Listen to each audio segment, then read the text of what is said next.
ये open session है। आपके मन में जो कुछ भी है बैंक रिलेटेड वो सवाल पूछ सकते हैं और इसका अतुल खिरवाड़कर सर वो अपनी तरफ से आपको आंसर्स देंगे और सुबह जो कुछ रह गया था तो वो डिटेल में और विस्तार से वो बोलेंगे। अतुल खिरवाड़कर सर। 40 मिनट हुए हैं। हमें ये तय करना है कि कितने मिनट का सेशन करना है। मुझे बताया गया है कि 5 साढ़े 5 के आसपास बंद करो, लोगों को मैसूर सिटी देखने जाना है। तो आप जैसा डिसाइड करोगे वैसा सेशन कंक्लूड होगा। आप अगर चाहते हो तो आधे घंटे में बंद कर देंगे, अगर चाहते हो तो 5 साढ़े 5 जो भी है।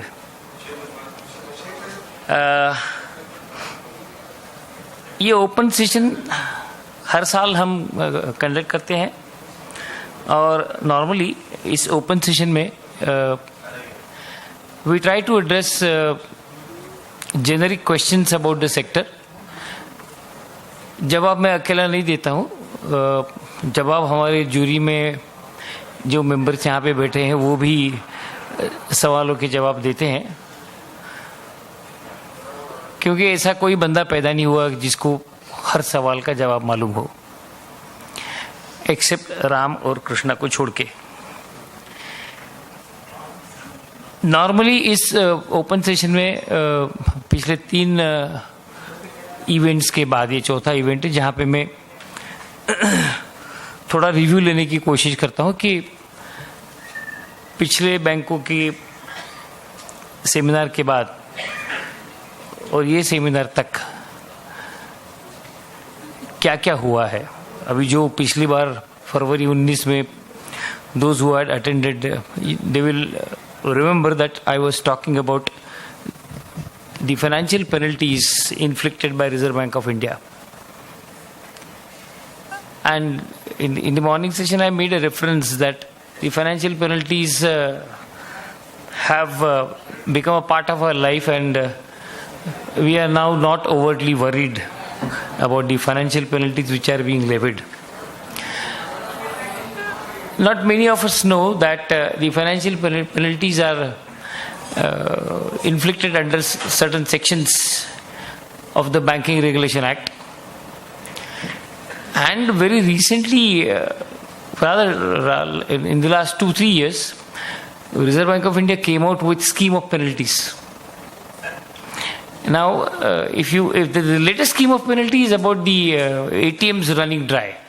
अगर आपके एटीएम में आप कैश रखना भूल गए या उसमें से कैश अगर नहीं गया और वो अगर एटीएम आपने 10 घंटे में रिप्लेनिश नहीं किया तो आपको पर एटीएम 10,000 रुपये का पेनल्टी है। So that's a scheme of penalty. तुम्हारा जो एनपीसीआई और रेमिटेंसेस के बारे में जो स्कीम ऑफ पेनल्टी है वहाँ पे 25 लाख तक अमाउंट जाती है। CKYC, UCIC इनके बारे में पेनल्टी है 2 लाख से 25 लाख तक जाती है। परसिस्टेंट डिफॉल्ट करते हो, परसिस्टेंट एक्शन है। तीसरी बार परसिस्टेंट एक्शन अगर रिजर्व बैंक के आयोग ने निकाला तो कम से कम पेनल्टी 2 लाख की है। हमें इस पेनल्टी की आदत हो गई, इसलिए इस बार मैंने सोचा पेनल्टी के बारे में कुछ नहीं बात करेंगे। We are getting used to it. What is painful is that we are not still learning. As a sector reserve bank penalty किस तरह से लगाता है इसकी जानकारी होने के बावजूद हम वही गलतियां बार बार दोहराते हैं। अभी 2019 में 75 बैंकों को पेनल्टी लगाई गई। 4 या 5 कैटेगरी में है, डाइवर्जेंस है या फिर तुम्हारा नॉन कंप्लायंस है या फिर डायरेक्टर्स लोन है, एक्सपोजर जहाँ पे वायलेट किया है, KYC के नॉर्म्स कंप्लायंस। ये 4-5 एरिया ही है जहाँ पे पेनल्टी लगती है। अब ये मालूम होने के बावजूद हम लोग नहीं सुधर रहे। So it's necessary for all those who are sitting here in the decision making process to understand that they must pull up their socks so that you don't give opportunity to Reserve Bank of India to inflict penalty about you. Covid शुरू होते वक्त बहुत सारे बैंकों को penalty आ रही थी। उसकी वजह ये थी कि आप सब जानते होंगे कि 2017 में रिजर्व बैंक ने इन्फोर्समेंट डिपार्टमेंट एस्टैब्लिश किया, और ये जो 2017 में इन्फोर्समेंट डिपार्टमेंट एस्टैब्लिश किया, उसका काम ही ये है कि जहां पे वायोलेशन रिपोर्ट हुआ वहां पे उसको पिनलाइज किया। अभी ये इन्फोर्समेंट डिपार्टमेंट चालू करने की वजह एक और थी।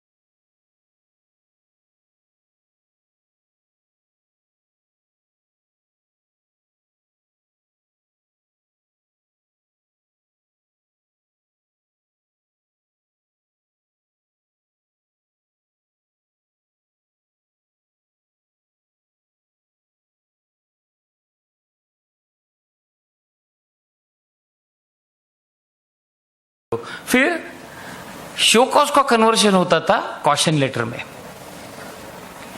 वो अभी बंद हो गया है। आपको शो कॉज अगर आता है तो समझ लो कि आपको पेनल्टी होने वाली है। क्यों होने वाली है? इन्फोर्समेंट डायरेक्टरेट का जो इम्प्लीमेंटेशन हो रहा है उसमें उन्होंने एक डिस्कनेक्ट ला दिया। जो अर्बन कोऑपरेटिव बैंक्स में काम करने वाले बंदे हैं या जो फिर अर्बन कोऑपरेटिव बैंक्स हैं, उनको ये पता नहीं है कि वो इन्फोर्समेंट डायरेक्टरेट में कौन काम कर रहा है, कौन सा बंदा काम कर रहा है। सो जैसे ही आपका वायोलेशन का रिपोर्ट जाता है, आपको शो कॉज आता है। शो कॉज का आपने जवाब देने के बाद इन्फोर्समेंट डिपार्टमेंट आपको ऑडियंस देती है, वो जूम पे देती है या फिजिकली देती है, सुन लेते हैं आपका सब, और आपका एक्सप्लेनेशन सेटिस्फैक्टरी नहीं है, आपको पेनल्टी लगा देते हैं। अभी उसमें से एक रिस्क जो है वो कम हो गया है। रेपुटेशनल रिस्क जो पहले लगता था पेनल्टी लगने के बाद, वो कम हो गया। क्यों? हमारे मेंबर्स भी जानने लगे हैं कि ये रिजर्व बैंक को कोई काम धंधा है नहीं और इनको प्रॉफिट नहीं, इनका प्रॉफिट नहीं हो रहा है, इसलिए बैंकों से पेनल्टी में वसूल रहे करोड़ों रुपये। बड़ी बड़ी बैंकों को 4 करोड़ 5 करोड़ से लेकर के ऐसी पेनल्टीज होती हैं। या फिर स्ट्रिंजेंट एक्शन HDFC जैसे बैंक के ऊपर ली गई थी, जहाँ पे उनका जो क्रेडिट कार्ड का ऑपरेशन था वो पूरा बंद करवा दिया गया था। ये मैं क्यों दोहरा रहा हूँ? उसकी वजह यह है कि हम जानते हम क्या है, रिजर्व बैंक नहीं जानती आप क्या है। अब हम जानते हैं हम क्या है, लेकिन हम उनसे छुपा नहीं सकते। क्यों नहीं छुपा सकते? 2013 में एक ऑलरेडी सर्कुलर आ गया था कि आपको CBS पे होना है, सबने CBS कंप्लीट करना है। अगर आपने CBS कंप्लीट किया है तो आपका इंस्पेक्शन डेटा डम के आधार पे होता है। डेटा डम दे दो, उनके पास यूटिलिटीज है, बेस्ड ऑन डेटा डम वो पूरा पढ़ाई करके आते हैं और आपको क्या सवाल पूछना है उनका क्वेश्चनर पूरा तैयार हो जाता है। So when they come to you they are fully ready, but we never prepare for the inspection. So what is important? लोहे से लोहा काटता है। इसका मतलब यह है कि the source of information that you are giving to reserve bank of India must be controlled by you. वो सोर्स पे आप काम नहीं करते, वो सोर्स पे काम करो। इसका मतलब यह है कि जो रेगुलेटरी नॉर्म्स है, पहले तो उसको पूरा कंप्लाई करो। दूसरा, आपके बैंक में ये रेगुलेशन के बारे में जो इनकंसिस्टेंसीज है या फिर डेफिशिएंसीज है, उसको एलिमिनेट करो, उसको एलिमिनेट करो। उसके ऊपर अगर आप काम करोगे तो रिजर्व बैंक को कुछ नहीं मिलेगा इंस्पेक्शन में। पहली अचीवमेंट क्या होगी कि एनपीओ को छुपाओ मत। अगर आप एनपीओ को छुपाते नहीं हो, आपका जो स्टैट्यूटरी ऑडिट ने आइडेंटिफाई किया हुआ एनपीए वही अगर आरबीआई ने निकाला हुआ एनपीए मैच करता है, तो आप पहला पड़ाव जीत गए, पहली बाजी जीत गए। You should have that will to take your bank towards that situation where the divergence are not identified by the bank. This is the basic thing which I wanted to convey, because here is the Reserve Bank of India which is not going to listen to you, which is not going to be lenient towards you. thanks to the BR Act amendments that has empowered them substantially. And with this disturb हो रहा है कुछ नहीं. So with this empowerment, they are in a position to take you to task from different angles. I'll spend roughly around 10 to 15 minutes on what has majorly happened between the last conference in February 19 and today. And then I'll try to talk a little bit about what are the salient features which have come in the expert committee recommendations which have been recently submitted. So first segment will be of 15 minutes, second segment will also be of 15 minutes. And then what we will do? We will have question answers. I mean, wherever a couple of questions I have not responded in my first session. So this review starts with just to give you that what has happened and where we are and what we should be doing. If you have not done certain thing, please go ahead and do that.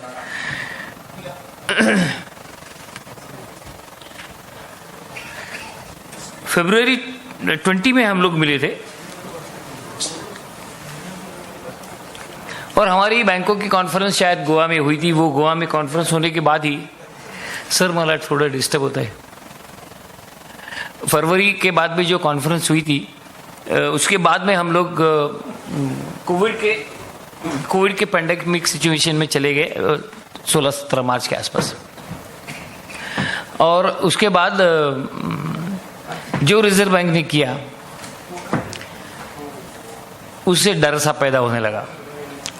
और डर क्यों पैदा होने लगा कि उस डर की वजह से एक तो पैंडेमिक की वजह से हम लोग बैंकिंग नहीं कर पा रहे थे, हमारा बिजनेस नहीं हो रहा था, हमारी रिकवरीज नहीं हो रही थी. और उसमें जो गाइडलाइंस दिए गए हैं उसमें मल्टीपल इंटरप्रिटेशन होने वाले ऑप्शंस दिखने लगे. और वो मल्टीपल ऑप्शन की वजह से बहुत सारा कंफ्यूजन सेक्टर में चल रहा था. तो सबसे पहले कोविड आने के भी पहले 13 मार्च को रिजर्व बैंक ने तुम्हारा जो प्रायोरिटी सेक्टर लेंडिंग और एक्सपोजर नॉर्म था उसमें कटौती लाई. आपको ये बोल दिया कि 24 तक आपको प्रायोरिटी सेक्टर लेंडिंग 75% तक करना है. और उसके लिए फेजेस दिए गए. वो फेजेस जो थे अभी 50% करो, बाद में 60% करो, 75% तक आप 24 तक पहुंचो. अभी इसके पैरेलली क्या हुआ है, फेडरेशन से लेकर सब ने ये इम्पॉसिबल है, हम लोग कमर्शियल बिजनेस नहीं कर पाएंगे. बहुत गुहार लगाने के बाद भी रिजर्व बैंक इसको नहीं मानी. उन्होंने एक चीज मानी. इसके पहले वाले साल में उन्होंने ऐसा कहा था कि आपको अगर एफएसडब्ल्यूएम में आना है तो आपको प्रायोरिटी सेक्टर का टारगेट भी पूरा करना है. Financially sound and well managed bank के लिए जो प्रायोरिटी सेक्टर का जो भी उस साल का टारगेट है वो अगर आप पूरा नहीं करते हो तो हम आपको एफएसडब्ल्यूएम बैंक नहीं समझेंगे. तो ये प्रेशर लगने के बाद रिजर्व बैंक ने क्या किया, ये 20 की बात कर रहा हूं मैं, कि भाई हम लोग ये एफएसडब्ल्यूएम में से प्रायोरिटी सेक्टर का जो कंडीशन है वो निकाल देंगे, लेकिन वो मार्च 21 के आगे निकालेंगे. इसका मतलब ये था कि मार्च 20 में अगर आपका प्रायोरिटी सेक्टर का उस वक्त का जो टारगेट था वो अगर पूरा नहीं किया होगा तो आप एफएसडब्ल्यूएम में नहीं आ सकते. दूसरा क्या किया, कंसंट्रेशन रिस्क के बारे में जब एक्सपोजर नॉर्म्स उन्होंने कट करना चालू कर दिया, उन्होंने बैकडोर से आपको स्मॉल फाइनेंस बैंक बनने के लिए पुश करना चालू कर दिया. कैसे पुश किया कि भाई आपको 2024 तक 50% of your credit portfolio should be with in 0.20% of tyre 1 capital. अभी आपका जो टायर 1 कैपिटल है उसका 0.20%, 25 लाख आता है, 40 लाख आता है, 50 लाख आता है, जो भी आता हो, टोटल क्रेडिट पोर्टफोलियो समझो आपका 1000 करोड़ के एडवांसेस हैं, तो मार्च 24 तक आपको ये करना है कि 1000 करोड़ के 50% यानी 500 करोड़ आपके वो टायर 1 के 0.20% के नीचे आपको लाना है. आपको टारगेट दे दिया है. बहुत हो हल्ला हुआ, माना नहीं रिजर्व बैंक ने. एक्सपर्ट कमेटी का अगर आप रिपोर्ट पढ़ोगे तो एक चीज उन्होंने मानी है कि जो टाइम फ्रेम दिया है उसमें कोई बदलाव नहीं है। The time frame for achievement of 50% target under, जरा बंदे को शांत करो ना यार, क्योंकि मेरा ये सब डिस्कनेक्ट हो रहा है। मैं कहा था ये 50% आपका जो कंसंट्रेशन रिस्क कंप्लायंस आपको लाना है ना, वो मार्च 24 तक लाना है, लेकिन एक्सपर्ट कमेटी ने उसके ऊपर एक थोड़ा रिलीफ दिया है, ऐसा मुझे लगता है। उन्होंने कंसेशन कुछ छोड़ा नहीं है, लेकिन रिकमेंडेशन ये क्या है कि ये जो पीरियड है मार्च 24 तक, उसमें रिव्यू किया जाए। जैसे फर्स्ट पॉजिटिव पार्ट मुझे लगता है कि उसमें रिव्यू आ जाएगा, शायद 1-2 साल बढ़ जाएगा। लेकिन उसमें दूसरा एक कंडीशन उन्होंने डाला है कि here after the incremental lending will be 95% of the compliant norms. इसका मतलब क्या हुआ कि आपका अगर गैप है उसमें, तो आप अगर उसके आज से आगे अगर एडवांसेस करोगे, जब रेगुलेटरी सर्कुलर आएगा, तो आपके 95% advances less than tyre 1% norm में जानी चाहिए। रिकमेंडेशन दिया है, रिजर्व बैंक एक्सेप्ट करती नहीं करती मुझे पता नहीं, लेकिन इसका मतलब ये कि there is a partial relief which is being given. Federation से लेकर के बहुत सारे लोगों ने इसके ऊपर गुहार लगाई थी कि ये होना नामुमकिन है, ये हो नहीं सकता है, इसके बारे में रिवीजन करो करके ऐसा बहुत बार कहा गया था, लेकिन वो हुआ नहीं। 27 मार्च को इन्होंने कोविड का पैकेज लेके आए, रेगुलेटरी पैकेज लेके आए। पहली बार एक कंसेप्ट इन्होंने इंट्रोड्यूस किया जिसको कहा जाता है कि स्टैंड स्टिल पोजीशन। आप सभी जानते होंगे कि स्टैंड स्टिल पोजीशन मतलब उसका जो एनपीए होने का प्रोग्रेस है अकाउंट का, बेस्ड ऑन 1 मार्च पोजीशन, वो स्टैंड स्टिल करवा दिया। और फिर लगातार 17 अप्रैल, 23 अप्रैल, 27 में बहुत सारे सर्कुलर्स वो लेके आए।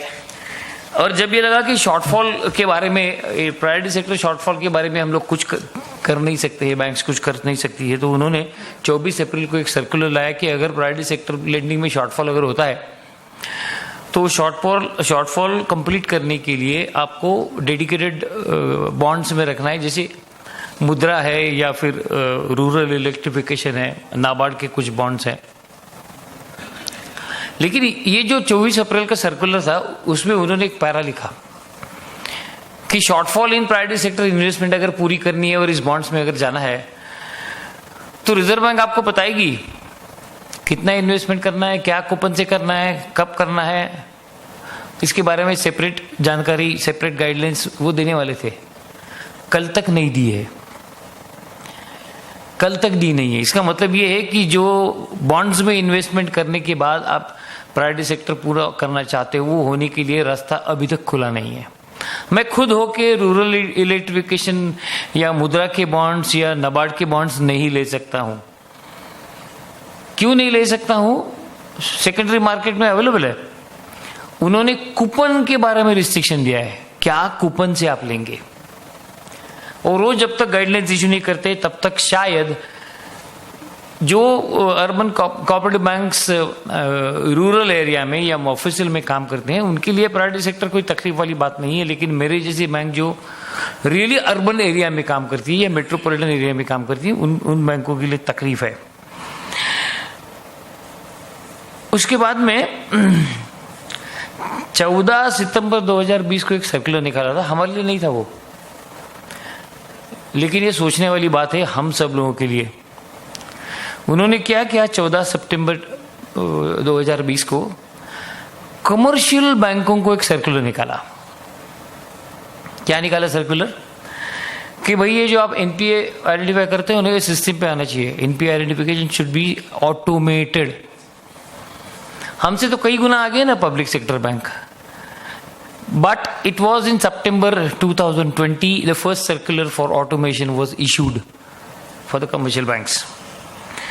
हमारे लिए भी ये सर्कुलर आ गया, लेकिन थोड़ा लेट आया। हमारे लिए जो उन्होंने guidelines the, it was fixed on the asset size of the bank.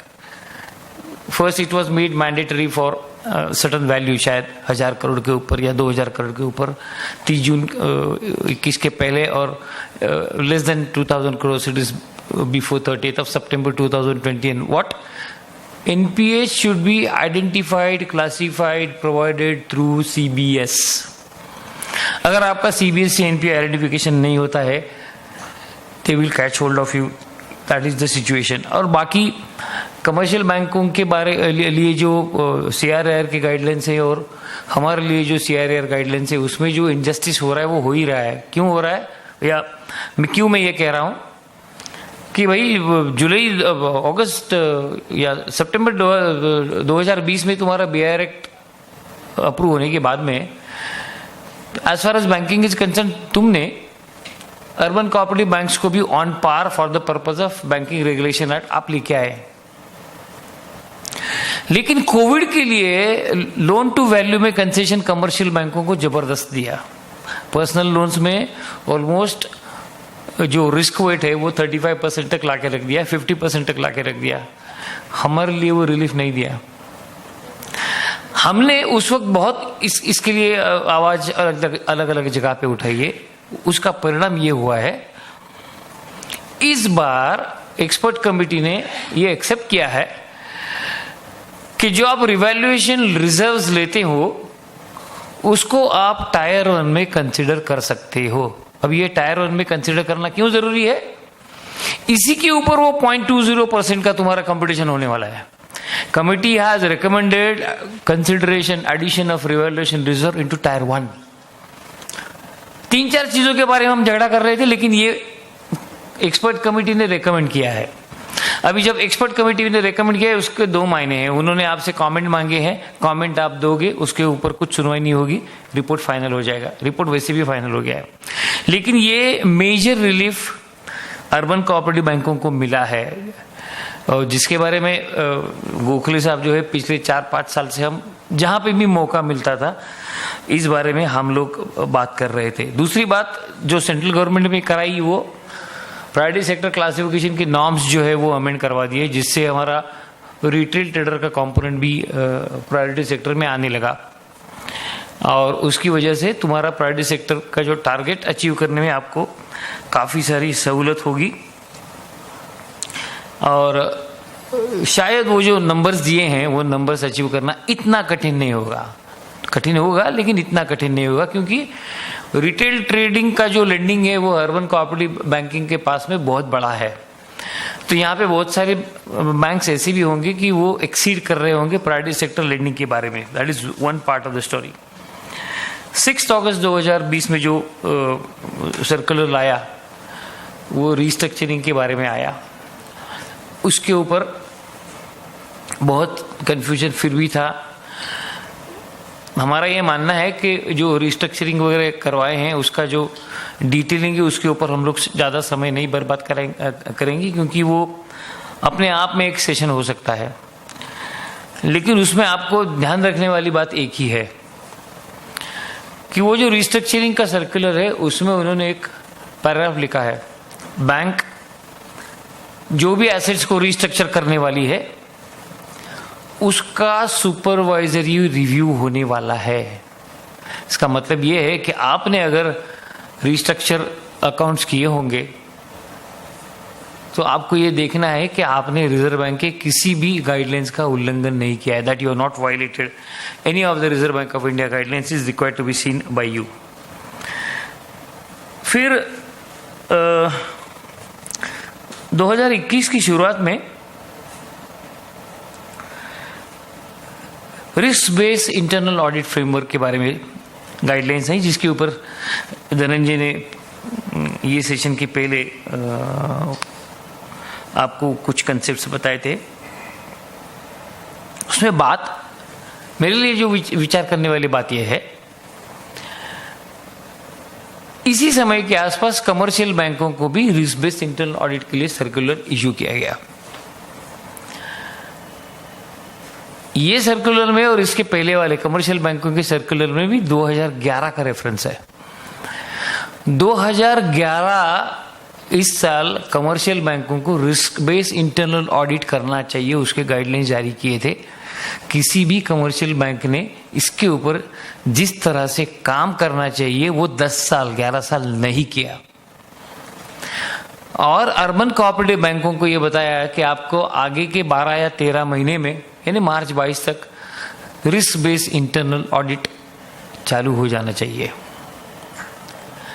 I consider this as one of the arm twisting tactics. जैसे कि स्टेट बैंक ऑफ इंडिया में 8,500 करोड़ का डाइवर्जन निकाला गया आरबीआई द्वारा, पनिशमेंट नहीं हुआ उनको, ना उनके ऊपर रन लगा। तुम्हारे और मेरे बारे में अगर ये विषय होता तो क्या होता? हो हल्ला हो जाता था। सेकंड, कोविड के दरमियान जो और एक चीज हुई जो अच्छी हुई, वो इंटरेस्ट ऑन इंटरेस्ट रिफंड करने के बारे में उन्होंने इनिशियली एक गाइडलाइंस दी, जिसके ऊपर 2 करोड़ के नीचे जिनका इंडस्ट्री से एक्सपोजर है उनको आप इंटरेस्ट ऑन इंटरेस्ट रिफंड करो, जिसे एक्स ग्रेशिया कहा गया, और उसका सेंट्रल गवर्नमेंट ने फंडिंग किया।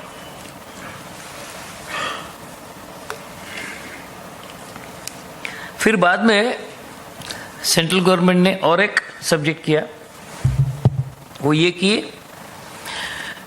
2 करोड़ के ऊपर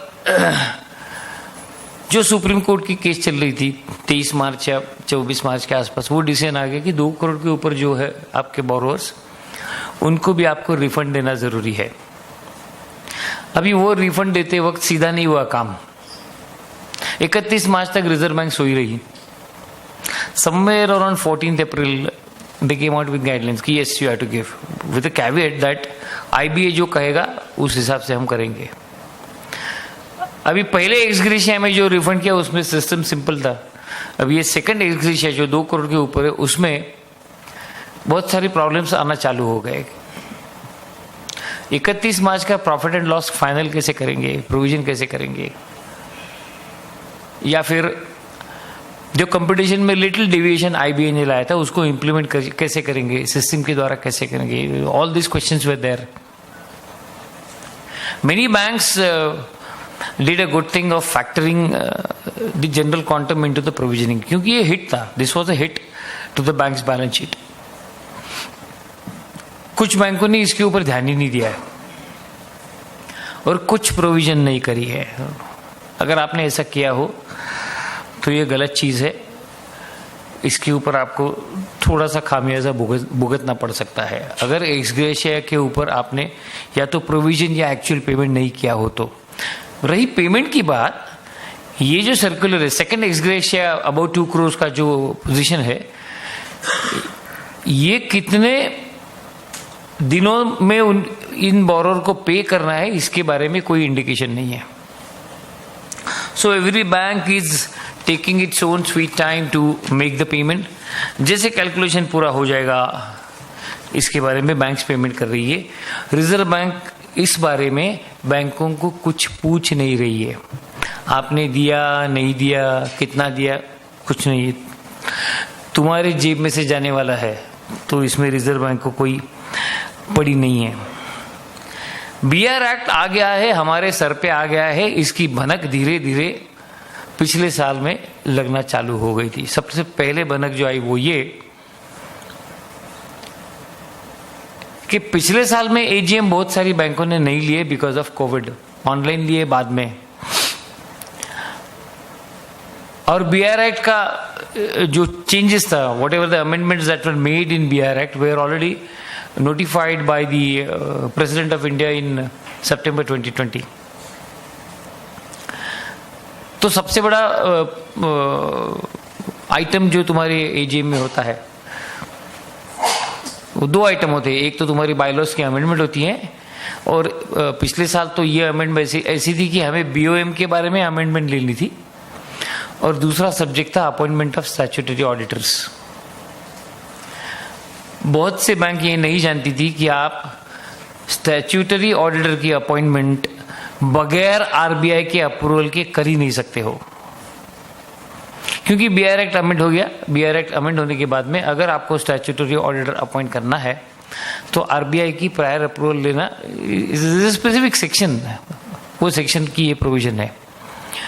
और दूसरा, अगर आपको बायलॉ में अमेंडमेंट करना है तो you must have a clearance from reserve bank of India. जो भी बायलॉ में अमेंडमेंट करना है वो किस वजह से आया कि वो बीआर एक्ट के अमेंडमेंट में तुम्हारे जो बायलॉ ये वर्ड है या ये बैंक्स के बायलॉज का ये जो वर्ड है, इसको कंपैरेटिवली इक्वल मीनिंग कैसे दिया गया कि BR act basically has lot of imported things from company law, और उसमें articles of association and memorandum of association इसके ऑन पार बायलॉज को वो लेके आए। 49C की प्रोविजन क्या है? You can not amend articles of association without prior approval of reserve bank of India. इसका मतलब क्या हुआ कि आप बायलॉज अमेंड नहीं कर सकते हो रिजर्व बैंक के प्रायर अप्रूवल के सिवा। वही केस ऑडिटर के बारे में भी हुआ। Prior approval of reserve bank of India, you can not appoint the auditor. हालांकि ऑडिटर के बारे में बाद में डिटेल सर्कुलर आया, उसमें और पटाखे फूट रहे हैं, अभी भी वो बंद नहीं हुए जो पटाखे फूट रहे वो। मैंने एक शब्द कहा था जिसके बारे में किसी को यहाँ पे गलत फहमी हो गई होगी तो दूर करो। लॉजिकली क्या है कि urban cooperative banks, why talk of urban cooperative banks, any other financial institution, vested interest develop होते हैं। ये बीआर एक्ट के अमेंडमेंट के जो प्रोविजंस आए हैं उसकी वजह ही यही है, हर एक्ट में आई है कि वेस्टेड इंटरेस्ट को कंट्रोल करना है। अब वेस्टेड इंटरेस्ट को अगर कंट्रोल करना है कि एक ही बंदा ऑडिट ईयर आफ्टर ईयर कर रहा है तो उसको चेंज करना चाहिए। अब जब तक कानून में बदलाव नहीं होता तब तक हम लोग 3-4 साल उसको खींचते रहते हैं। अभी इसमें रिजर्व बैंक ने जो गाइडलाइंस दी है उसमें एक इंटरेस्टिंग बात आई है। कोई बंदा अगर तुम्हारे यहाँ स्टैट्यूटरी ऑडिटर कर रहा है, कोई सीए तुम्हारे यहाँ स्टैट्यूटरी ऑडिटिंग कर रहा है, 3 साल कर सकता है। 3 साल के बाद में उसको 6 साल का कूलिंग पीरियड है, कर ही नहीं सकता। अगर ये प्रोविजन नहीं आता है तो 1 साल का ब्रेक लेके उसी बंदे को और 3 साल, मैंने भी किया है, कोई गलत काम नहीं है। लेकिन रिजर्व बैंक अब ये कह रही है कि ऑडिट के बारे में आपको एक बार उसके 3 साल पूरे होने के बाद आपको 6 साल नया ऑडिटर लाना है। जो नया ऑडिटर लाओगे वो आपसे जुड़ा हुआ नहीं चाहिए। जिस दिन आप उसके अपॉइंटमेंट करोगे उसके 2 या 3 साल पहले आपके यहाँ पे ना तो वो कॉन्करेंट ऑडिटर चाहिए या फिर वो इंटरनल ऑडिट में अगर होगा तो वो डिस्क्वालीफाई हो जाएगा। ऐसे बहुत सारी टर्म्स एंड कंडीशंस उसमें लाई गई है। अच्छी है क्योंकि इफ सफाई का काम करना है तो अच्छी तरीके से काम हो जाना चाहिए।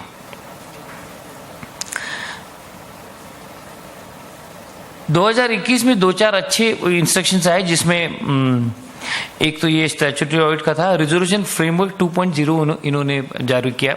अगर किसी को और भी तकलीफ है, किसी बोरर को और भी तकलीफ है, आप उसको रिस्ट्रक्चर अच्छे से कर सकते हैं। जैसे अभी बीच में मैंने आपको बताया कि 10 अगस्त को एक लेटेस्ट सर्कुलर आया स्कीम ऑफ पनिशमेंट एटीएम के बारे में, वो एक आया। 8 जून में एक फंटास्टिक सर्कुलर आया। 8 जून को किसी का ध्यान नहीं गया। वो सर्कुलर ऐसा था,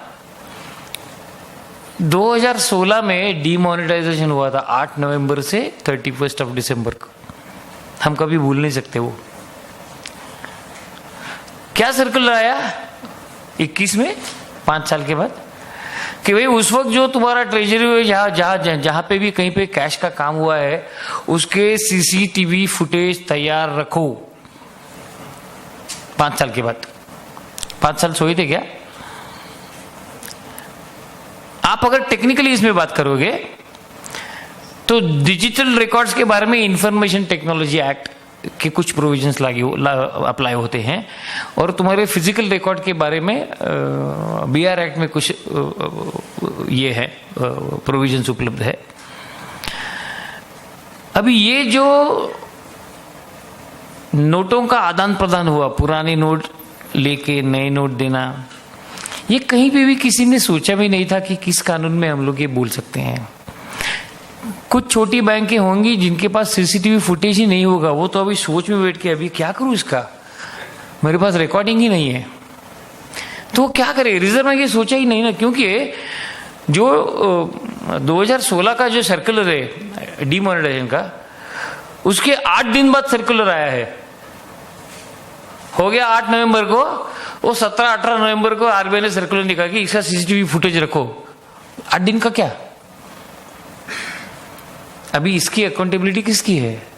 कितने बैंक ये जानते हैं कि 8 दिन का मेरे पास सीसीटीवी फुटेज ही नहीं है? फुटेज रखो, ये गाइडलाइंस 8 दिन के बाद अगर आती है। हम सब इंसान हैं, गलती करते हैं, लेकिन आयरनी देखिए कि 5 या 6 साल के बाद एज अ रेगुलेटर वो कुछ भी आपको बोल सकते हैं। ये कुछ भी बोलने वाली चीज है। मुझे आप बोल रहे हो कि मुझे वो सीसीटीवी फुटेज आप रिकॉर्ड करके रखो, हमें कभी भी इन्वेस्टिगेशन के लिए लग सकती है। बहरहाल ये तो चलो छोटी मोटी चीज है।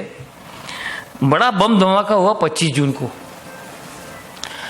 25 जून को उन्होंने appointment of MD and whole time director के गाइडलाइंस लगवा दिए। और उसमें क्या कहा उन्होंने? तुम्हारा जो सीईओ है उसको आप किसी भी नाम से पुकारो, जीएम के नाम से पुकारो, एमडी के नाम से पुकारो, कुछ भी करो। वो अगर कंप्लीटली कंट्रोलर है तुम्हारे बैंक का, एडमिनिस्ट्रेटिव हेड अगर वो है, तो वो 15 साल के ऊपर सीईओ या एमडी करके काम नहीं कर सकता। ये एक बात हुई। 15 साल के बाद आपको उसको 3 साल का कूलिंग देना है, और बाद में अगर वो एलिजिबल है based on those fit and proper criteria, तो उसको आप फिर से सीईओ कर सकते हो। अब मुझे ये कहना नहीं चाहिए, लेकिन ये दुखद है, बहुत दुखद इसलिए है कि मैं हाइपोथेटिकल सिचुएशन बोलता हूं। मैं 35 साल में सीईओ बन गया, मेरे 15 साल पूरे हुए 50 साल में। 35वें साल में मैंने हाउसिंग लोन लिया कि जो मेरे रिटायरमेंट डेट तक था। आज मुझे बैंक कह रही है कि भैया तू 3 साल घर पे बैठ, क्योंकि वो जो सेंटेंस लिखा गया है, should not be associated, bank के किसी भी कामकाज में इस बंदे का इस्तेमाल नहीं होना चाहिए। अच्छी बात है। लगभग 400 बैंक देश में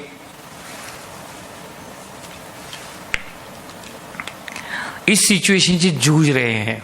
एक तो सेक्टर को सीईओ मिलना बहुत मुश्किल हो जाता है, बहुत मुश्किल होता भी है, क्योंकि हर एक बैंक का हमारे कल्चर अलग है। कल्चर इसलिए अलग है कि हमारे बेसिक बैंकिंग में क्या है कि हम ग्रास रूट पे काम करते हैं। हमारी बैंक का कल्चर या हमारी इन सब चीजों को समझने वाला बंदा हमें होता है। अब उदाहरण ये है, अच्छा है सर्कुलर, बहुत बढ़िया है। क्यों बढ़िया है?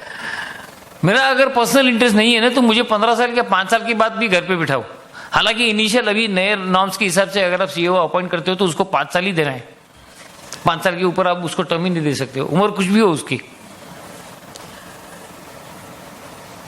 This I say is controlling the cooperative bank's management remotely. आपका जो सीईओ है ना, जिसको इन्होंने एक मुकुट चढ़ा दिया, मुकुट, इसको एमडी कर दिया। क्यों कर दिया इसको एमडी? उसको डी एलियनेट किया आपसे। आप अगर डायरेक्टर हो तो उसको डी एलियनेट किया। What is this D alienation? ये जो आपका एमडी है ना, इसका रिपोर्टिंग बॉस वो होगा रिजर्व बैंक में बैठा हुआ एसएसएम। ये आपकी नहीं सुनेगा, सुन भी नहीं सकता है। बैंकिंग में आपकी बैंक जो कामकाज कर रही है उसका direct reporting MD reserve bank को डायरेक्टली करेगा, चेयरमैन को अच्छा लगे या नहीं लगे। ये हमें समझ लेना चाहिए, इसके मायने क्या है, इसके मतलब क्या है। इसका मतलब ये है कि reserve bank via banking regulation act is trying to control the entire sector the way they are controlling private and financial sector banks. एक पत्ता इधर का इधर नहीं होता है। एचडीएफसी बैंक जैसी बैंक को घुटने पे लाके रख दिया, कार्ड इश्यू नहीं करना, मैटर एंड्स। क्यों नहीं कार्ड इश्यू करना है? 2-3 गाइडलाइंस है रिजर्व बैंक की पिछले 3-4 साल से, और एचडीएफसी पावरफुल बैंक है, उल्लू बना रही थी रिजर्व बैंक को। सर ये 2 महीने में करेंगे, सर ये 4 महीने में करेंगे। डेड एंड आ गया, बंद कर दिया 2 महीने में। एक्सिस बैंक और इंडस बैंक उनका बिजनेस पूरा खा गई।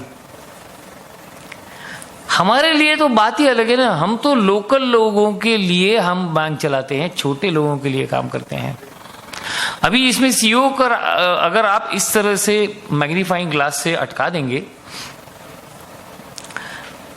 तो मुझे लगता है कि इसमें सीमलेस ट्रांजिशन नहीं आ रहा है। सीमलेस ट्रांजिशन आना जरूरी है। ये जो सीईओ का सर्कुलर है, मेरा ऐसा मानना था कि बीआर एक्ट के बारे में एक्सपर्ट कमेटी ने रिपोर्ट देने के बाद शायद इंडस्ट्री की आवाज जो है वो रेगुलेटर तक पहुंचे और फिर गाइडलाइंस आए। ऐसा नहीं हुआ है और हर महीने में हम किसी न किसी धमाके को झेलने वाले हैं। कल रात को एक धमाका हुआ। कल रात को क्या था, काबुल में नहीं, अपने सेक्टर में हुआ है। वो जो डिस्क्लोजर और प्रेजेंटेशन नॉर्म्स का सर्कुलर व्हाट्सएप पे घूम रहा है, आपने भी देखा होगा। बहुत बढ़िया सर्कुलर है, बहुत अच्छा है। पन्ने ज्यादा हैं लेकिन 50 एक पन्ने हम पहले से जानते हैं जो कि बीआर एक्ट में है। कुछ चीजें बढ़िया है, मुझे जो चीज अच्छी लगी वो आप उसमें वो जो डिस्क्लोजर नॉर्म्स में अगर आप जाओगे ना तो एक सेगमेंट है जो हमें अप्लाइड नहीं है, कमर्शियल बैंक को है। आपका एनपीए और आरबीआई ने निकाला हुआ एनपीए, इसमें जो डिफरेंस है ना वो आपको डिस्क्लोजर में जाना है। हमें एग्जम्पशन है इस वक्त, सवेरे जिसकी मैं बात कर रहा था वो, उसमें कस्टमर कंप्लेंट ऑम्बुड्समैन के बाद जो कंप्लेंट जाने वाली है ना उसका सिंथेटिक एनालिसिस मांगा है डिस्क्लोजर में। बड़े अकाउंट्स के बारे में या एलएफआईआर के कुछ अकाउंट्स के बारे में उन्होंने डिस्क्लोजर मांगा है। 105 पन्ने का सर्कुलर है, अभी भी पढ़ाई हुई नहीं है, रात ही को आया है।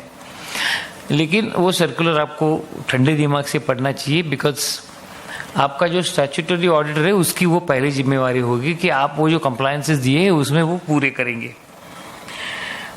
एक चीज पिछले 10 साल से चल रही है, बड़े बैंकों के बारे में चल रही है, छोटे बैंकों के बारे में भी धीरे धीरे आ रही है, वो ये है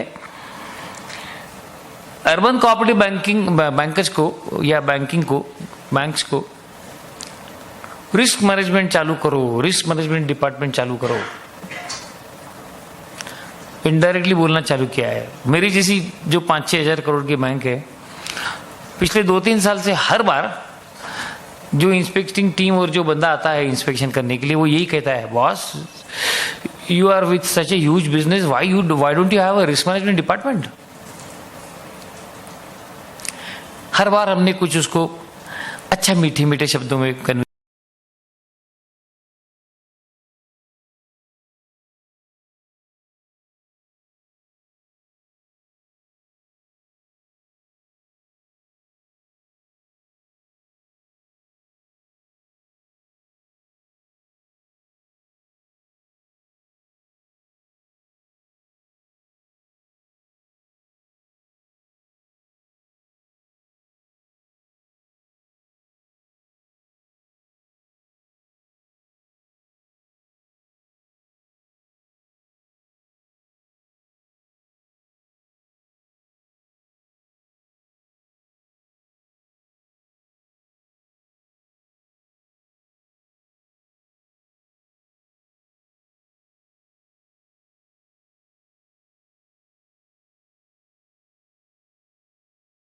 को हुई है जिसके बारे में हम ज्यादा सोचते नहीं हैं।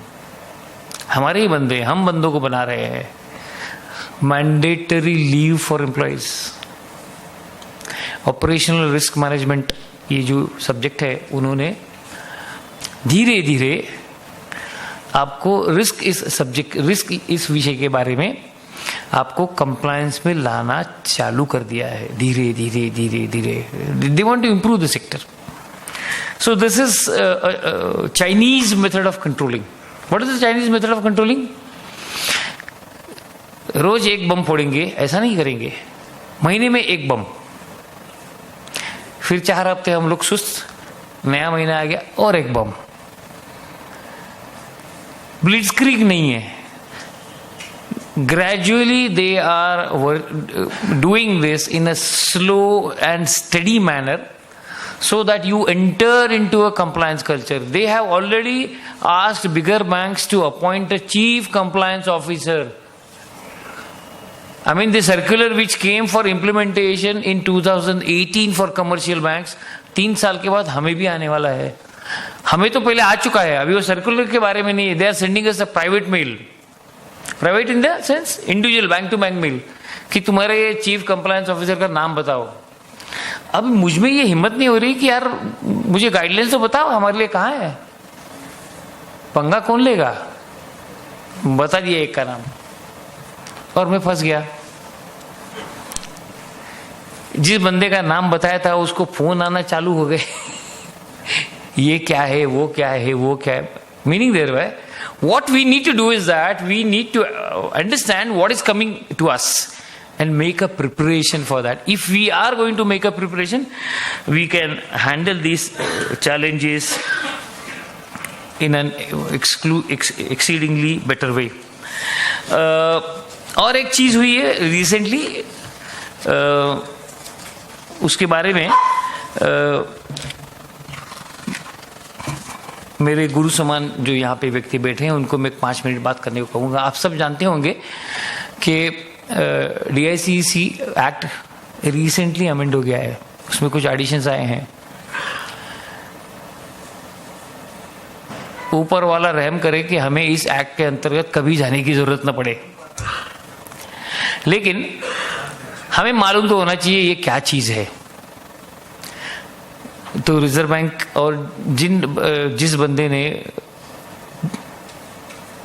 2 डिकेड्स DICC में काम किया है, ऐसे हमारे जूरी मेंबर है विवेक गलसासी, इनसे मैं रिक्वेस्ट करता हूँ कि वो 5 मिनट हमें ये बताएं कि ये क्या एक्ट है, क्या प्रोविजन से क्या परिणाम होने वाला है, क्योंकि हम लोग कुछ अलग अलग चीज़ें सुन रहे हैं. इनको जरा माइक देने की व्यवस्था करें विवेक जी को.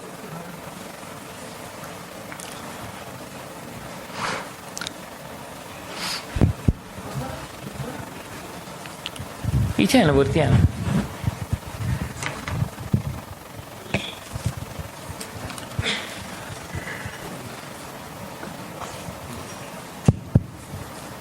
आपको तो पता है 4 फरवरी 2020 को DICC का फर्स्ट इंश्योरेंस कवर 1 लाख से 5 लाख करवा दिया था. उसके बाद में अभी अगस्त में ही DICC एक्ट अमेंड किया गया. अब प्रेसिडेंट का भी सिग्नेचर हो गया, गवर्नमेंट ने भी नोटिफाई किया है और अभी 1 सितंबर से वो एक्ट लागू हो जाएगा. उसमें पहले क्या होता था, जैसा यस बैंक को मोरेटोरियम दिया था 10-15 दिन में, 10-15 दिन में यस बैंक का ट्रांजैक्शन चालू हो गया था. वैसा हमारे कोऑपरेटिव बैंक में नहीं होता था. कोऑपरेटिव बैंक में सीधा reserve bank under section 35 directions लगा देती थी, और जब तक बैंक लिक्विडेट नहीं होता है तब तक सबको पैसा नहीं मिलता था. ओनली हार्डशिप ग्राउंड में सीनियर सिटीजन्स को पहले 1 लाख रुपए मिलता है. अभी 5 लाख तक हार्डशिप ग्राउंड में RBI ने देना चालू किया है. लेकिन आम आदमी जो सेहत अच्छी है उनको तो 5 लाख मिलने का चांस ही नहीं है जब तक बैंक लिक्विडेट नहीं होती है. अभी ये जो फिलहाल जो नया एक्ट अमेंडमेंट हो गया, सेक्शन 18A DICC एक्ट में नया इंसर्ट किया हुआ है, उसके मुताबिक अभी जो बैंक्स डायरेक्शन में है वो लिक्विडेशन में जाने के पहले ही विद इन 90 डेज में जो 5 लाख आम आदमी को पैसा मिलने का प्रावधान किया गया है, उसका नोटिफिकेशन स्टैंडर्ड अकाउंटिंग प्रोसीजर का काम अभी रिजर्व बैंक में चालू है. जैसा RBI नोटिफाई करेंगी वैसा वो बैंक का पहला लिस्ट कौन सी बैंक को करना है वो अभी तय किया नहीं है. 23 बैंक्स का लिस्ट तैयार है करके फाइनेंस मिनिस्टर ने पार्लियामेंट में बताया था. अभी RBI उसका स्टैंडर्ड अकाउंट ऑपरेटिंग प्रोसीजर चालू कर रही है, वो एक से एक नाम आ जाएंगे. लेकिन इसका मतलब क्या होता है अभी फिलहाल सोच नहीं सकते हैं, क्योंकि क्या है, अगर RBI ने बोला चलो एक बैंक डायरेक्शन में है उनका 5 लाख देना चालू करो 90 डेज में, लेकिन 5 लाख के ऊपर जितने डिपॉजिट्स हैं उनका क्या होगा, इसके बारे में कुछ RBI भी नहीं कुछ बोल रही है, फाइनेंस मिनिस्टर भी कुछ नहीं बोल रहा है. अगर ये मोरेटोरियम वर्ड यूज जो सेक्शन 45 में RBI कर रही थी जो प्राइवेट और कमर्शियल बैंक में, वो जो डायरेक्शन में अर्बन कोऑपरेटिव बैंक में लागू नहीं होता था, लेकिन अब ये 18A जो सेक्शन डाल दिया है, नया इंसर्ट किया है, उससे डायरेक्शन में जो बैंक है यूसीबी उनको भी ये सुविधा मिल सकती है। लेकिन रिजर्व बैंक सब बैंक्स को ये करेगी, जो अभी फिलहाल 23 बैंक्स का नाम दिया है उनको सबको ये अप्लाई करेगी, तो इसका मतलब ये है, हो जाएगा शायद कि ये बैंक लिक्विडिटी हो सकती है, क्योंकि एक बार 5 लाख का सब पैसा देने के बाकी का जो काम कैसा चलेगा, तो उसको तो लिक्विडेशन में जाना ही पड़ेगा। बस इतना ही कर सकता हूँ, लेकिन ये थोड़ा संभ्रम है, कैसा स्टैंडर्ड अकाउंटिंग ऑपरेटिंग प्रोसीजर आएगा वो पता नहीं है। बस इतना ही कहना चाहिए। Sir thank you so much. मेरे समझ में एक ही चीज आई है, जैसे सर ने बताया कि कुछ सेक्शन इंसर्ट हुए हैं, they are aggressively thinking to ensure that the DICC premium is link to the risk weights. हालांकि उसमें ऑपोजिशन बहुत हो रहा है, लेकिन इस वक्त अगर आप 12 पैसे का प्रीमियम भरते हैं तो शायद वो 15 पैसे हो सकता है। ये एक ऑप्शन है। दूसरा ऑप्शन जो हम सबको गड्ढे में डाल सकता है वो ऐसा है कि जिस बैंक का रिस्क वेट लोअर है उसको प्रीमियम कम, जिस बैंक का रिस्क असेसमेंट ऊपर का है उसको प्रीमियम ज्यादा। मान के चलो कि मेरे बैंक में कुछ परेशानियां हैं, मैं CRAR कंप्लाई नहीं कर रहा हूं, मेरा ग्रॉस NPA 7 के ऊपर है, मेरा अगर प्रीमियम बढ़ता है तो मुझे मेंबर पूछने वाला है भाई इतना, क्योंकि मेरा प्रॉफिट उतना नहीं होगा।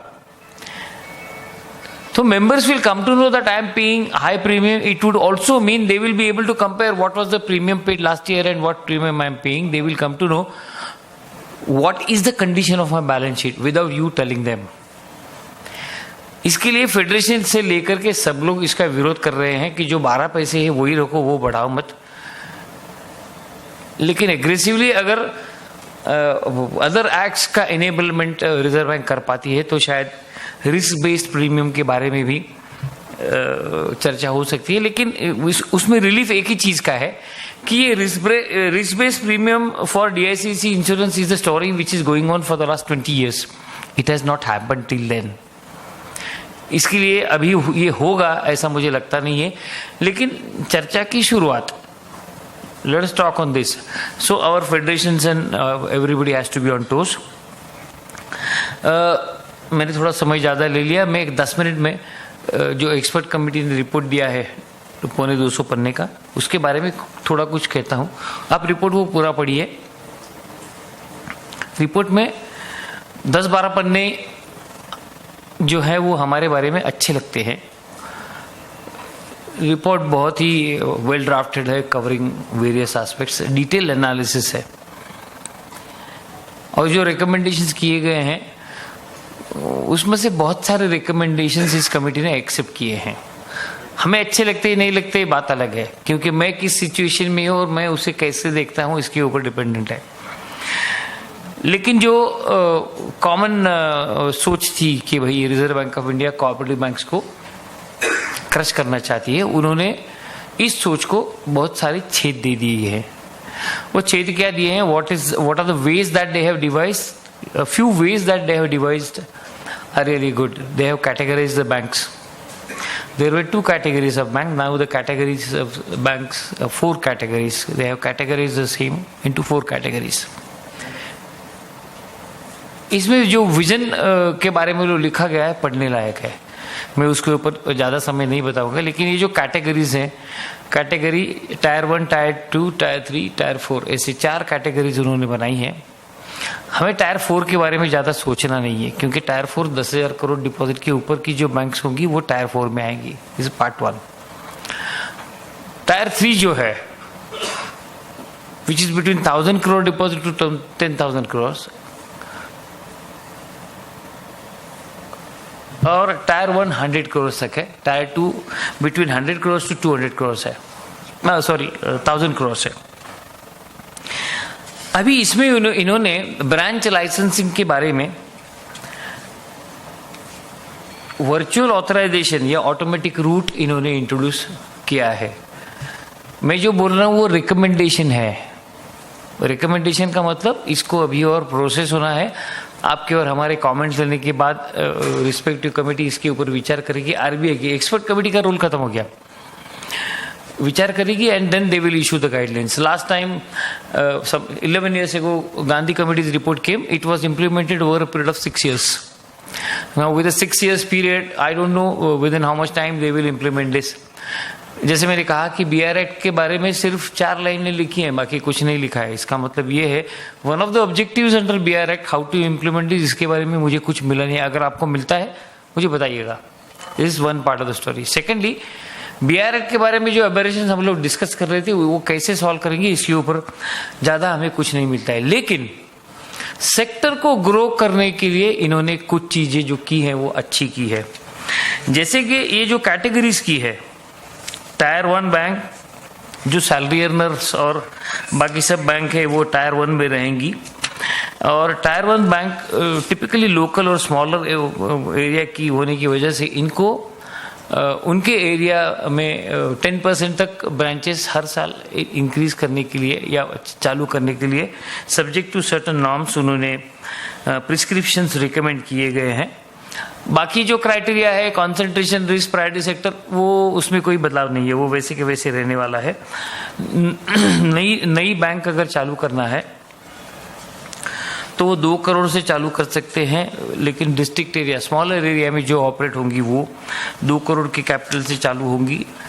टायर 2 वाली जो बैंक होंगी उनको ये कहा गया है कि अगर आपका CRAR 15% के आसपास है तो आपको automatic rule for branch expansion आपके एरिया ऑफ ऑपरेशन में मिलेगा. और ये जो है ऑटोमेटिक रूल जो है उसमें एक ही होगा कि 25% ब्रांचेस आपको अनबैंक्ड एरिया में खोलना जरूरी है. मैं सिर्फ साइलेंट फीचर बता रहा हूँ, आप रिपोर्ट पढ़ोगे तो ये रिपोर्ट में सब लिखा हुआ है. टायर 3 के बारे में उन्होंने कहा है कि वही आपका CRAR 15% होना चाहिए और आपको वर्चुअली स्मॉल फाइनेंस बैंक की तरह काम करना जरूरी है. अगर आप CRAR ये जो बाकी के इश्यूज है वो अगर आप कंप्लाई नहीं करते हो तो आप टायर 2 जैसे काम करना चालू रख सकते हो. सबसे बढ़िया बात इसमें यह है कि जो बैंक टायर 3 में आएगी उसको ऑटोमेटिकली शेड्यूल स्टेटस दिया जाएगा. तो जो झगड़े चल रहे थे वो झगड़े इसमें खत्म होने की संभावना मुझे लग रही है. टायर 4 के बारे में सबसे बड़ी बात यह होगी 10,000 करोड़ के ऊपर बासल 3 का पूरा एप्लीकेशन उन्हें करना पड़ेगा. हाउसिंग लोन के बारे में उन्होंने काफ़ी अच्छा रिकमेंडेशन, पॉजिटिव रिकमेंडेशन उन्होंने किया हुआ है. गोल्ड लोन के बारे में अच्छा रिकमेंडेशन किया हुआ है. अनसिक्योर्ड लोन की जो लिमिट 5 लाख की है वो हर एक बोर्ड अपना तय कर सकता है सब्जेक्ट टू द 10% लिमिट जो है 10% ऑफ योर एसेट जो लिमिट है अनसिक्योर्ड लोन की. यानी आपको 5 लाख के बजाय आपको अनसिक्योर्ड लोन कितना देना है आपका बोर्ड तय कर सकता है. ये रिकमेंडेशन है. कैपिटल इंस्ट्रूमेंट्स के बारे में ऑलरेडी उन्होंने एक सेपरेट ड्राफ्ट हम सब लोगों को भेजा है, उसमें हमें कमेंट्स करवानी है. लेकिन जो ड्राफ्ट में जो कहा गया है उसके विपरीत एक रिकमेंडेशन उनका ऐसे आया है कि आपका जो शेयर लिंकिंग नॉर्म्स है ना वो शायद खत्म ही हो जाएगा. वो अगर खत्म होता है, अगर लिंकिंग आपको करना है तो इक्विटी के बजाय आप प्रेफरेंस शेयर कैपिटल करके भी आप आपका टायर 1 कैपिटल बढ़ा सकते हो. ये उसमें एडवांटेज आया है. सुपरवाइजरी एक्शन फ्रेमवर्क में जो बैंक्स जाती थी 8-10 पॉइंट्स से, अब वो 8-10 पॉइंट्स के जगह पे सिर्फ 2 पॉइंट्स पे आप सुपरवाइजरी एक्शन फ्रेम में जाओगे. वो है capital adequacy and net NPA. और सुपरवाइजरी एक्शन फ्रेमवर्क में सबसे बढ़िया बात ये हो चुकी है कि टैफकप का रोल पूरा बढ़ गया है.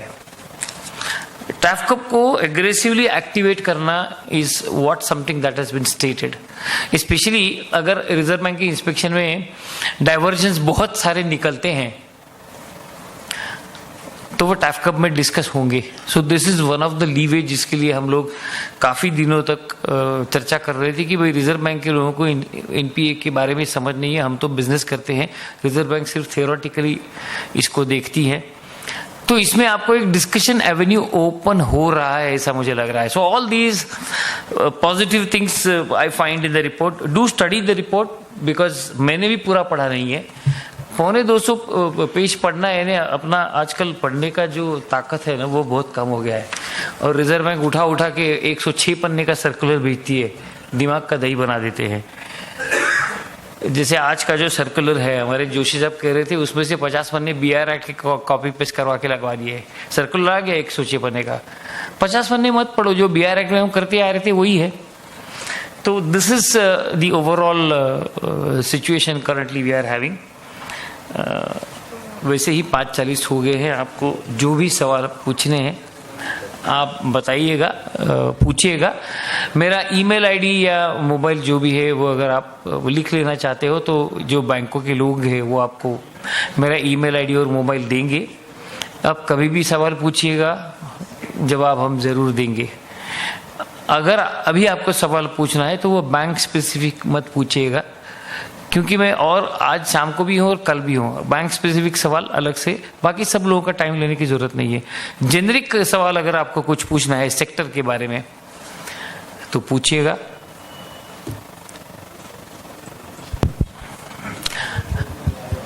मराठीत विचारा प्रश्न, मला समजेल असा।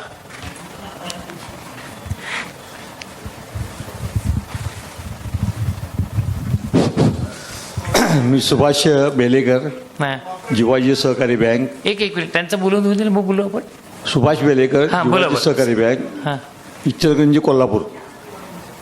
मला असं विचारायचं आहे की तत्पूर्वी मी असं धन्यवाद देतो की आजच्या या टीमला बँको आणि त्यांचे नाईक सर आणि सर्व टीम जी आहे, त्याचप्रमाणे इथे जे तज्ज्ञ वक्ते आलेले आहेत त्यांनी अत्यंत चांगलं इथं मार्गदर्शन आम्हाला केलेलं आहे, त्याबद्दल धन्यवाद देतो. आणि आज मला अशी 2 शंका आहेत मला की बाबा की आमचे जे 1 वर्षापासून जे निवडणूक आमचे पेंडिंग आहेत, आता समजा 1 महिना 2 महिन्यात जर चालू झाल्या प्रोसिजर, तर त्यासाठी आम्ही कुठली गाईडलाईन वापरली पाहिजे? म्हणजे BRI ॲक्टप्रमाणे आम्ही निवडणूक घेतली पाहिजे की आपण कोऑपरेटिव्ह ॲक्टप्रमाणे निवडणूक घेतली पाहिजे? देऊ उत्तर ह्याला. पुढचा प्रश्न विचार. आणखीन एक प्रश्न आहे. नाही, आपण आधी याच्यावरती बोलूया ना. हा सांगतो, आपण राज्य सहकारी कायद्याअंतर्गत जर का नोंदले गेलेला असाल, इनका सवाल ये था कि हमारा इलेक्शन हुआ नहीं है, हमारा इलेक्शन अगर होना है तो हम कौन सा कानून फॉलो करें, BR एक्ट फॉलो करें या ये जो चल रहा है क्या फॉलो करें? ये स्टेट लॉ में रजिस्टर हुए हैं, it's registered under state cooperative act. Maharashtra state में सिचुएशन ऐसी है कि कोऑपरेटिव बैंक्स के इलेक्शन के लिए अलग बोर्ड है, इलेक्शन बोर्ड, जो गवर्नमेंट ने 4 या 5 साल पहले इस्टेब्लिश किया था. महाराष्ट्र की बैंकों के लिए इलेक्शन के रूल स्टेट लॉ में डिफाइन किए हैं. आपके जो इलेक्शंस होंगे वो स्टेट लॉ के बेसिस पे होंगे. बात 1. BR एक्ट में जो भी कहा है उसका आपके इलेक्शन से कोई लेना देना नहीं है. इसका मतलब यह है कि BR एक्ट की इंप्लीमेंटिंग एजेंसी कौन है? Reserve bank of India. Election की इंप्लीमेंटिंग एजेंसी कौन है? आपका DDR या रजिस्ट्रार जो भी है वो. आपके जो इलेक्शन रूल्स जो हैं, जो स्टेट कोऑपरेटिव एक्ट में लिखे गए हैं वो. अब ये सवाल यहाँ पे खत्म नहीं होता है, इसमें कंफ्यूजन आगे चालू हो जाता है. मैंने ये कहा था कि 8 साल के बाद आप डायरेक्टर नहीं रह सकते, ये नहीं हो सकते, ये सब सवाल दिमाग में आना चालू होते हैं. तो आपके दिमाग में एक चीज स्पष्ट होनी चाहिए कि ये 8 साल कोई बंदा 8 साल डायरेक्टर रहता है या नहीं रहता है, वो फिट या प्रॉपर है या नहीं है, या क्वालिफाई करता है या नहीं है BR एक्ट के हिसाब से, ये आपके रिटर्निंग ऑफिसर का डोमेन नहीं है. वो ये नहीं देखेगा कि तुम्हारा जो डायरेक्टर है वो जो 10 गुण लिखे हैं फिट एंड प्रॉपर क्राइटेरिया के, उसमें से कौन से गुण वो पूरे कर रहा है, उसका रोल नहीं है. आपकी तकलीफ कब चालू होगी? जब आपका इलेक्शन हो जाएगा, आप रिजर्व बैंक को कहोगे कि हमारी ये 15 लोग डायरेक्टर बन चुके हैं, तो इन 15 लोगों की ये कुंडली मांगेंगे आपसे. वहां से ये सब सवाल पूछना चालू होगा, तब तक नहीं होगा. तो जो इलेक्शन होना है उसमें कुछ प्रॉब्लम नहीं है. उसमें और एक आगे की चीज मैं आपको बोलता हूं. आपका जो रिटर्निंग ऑफिसर या DDR जो भी होगा ना, वो पागल हो जाएगा या BR एक्ट देख के. वो ये कहेगा इससे मेरा कोई वास्ता नहीं है, मेरे को ये जो महाराष्ट्र कोऑपरेटिव सोसाइटीज एक्ट इसमें लिखा वही मैं करूंगा। अरे तुम्हारे 51% प्रोफेशनल नहीं आते, मुझे क्या लेना देना है? He is not concern. You as an MD you are concern, क्योंकि रिजर्व बैंक आपको 100 सवाल पूछेगी।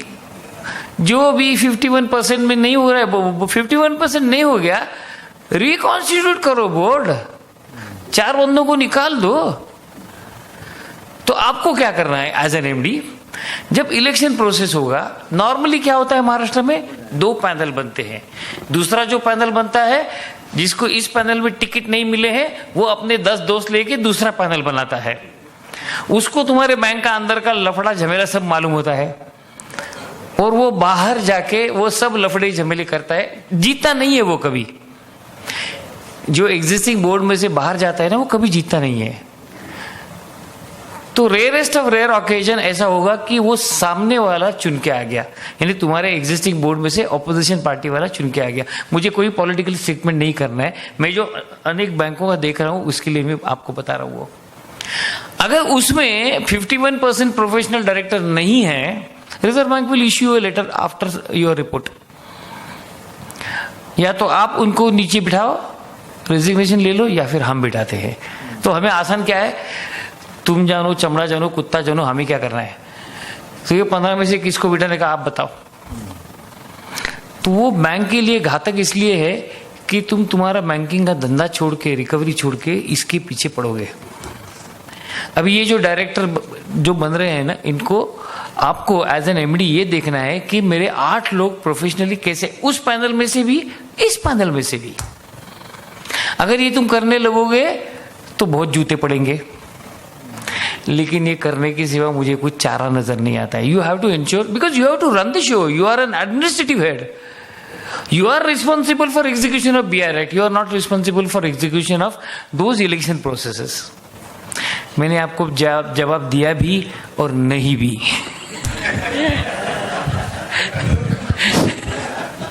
दुसरा प्रश्न आहे माझा की BR Actचे जे आता नवीन नियम आलेले आहेत, त्याचं किती करोडच्या बँकांचं काहीतरी आहे का? मी क्रायटेरिया लावले का बाबा 100 करोड, 200 करोड, 300 करोड, असं काय सगळ्यांना लागू आहे? सगळ्यांना लागू आहे, काय काय असं काही नाही आहे. नाही, ओके. BR Act सर सकट लायसन्स घेतलं ना, विषय संपला.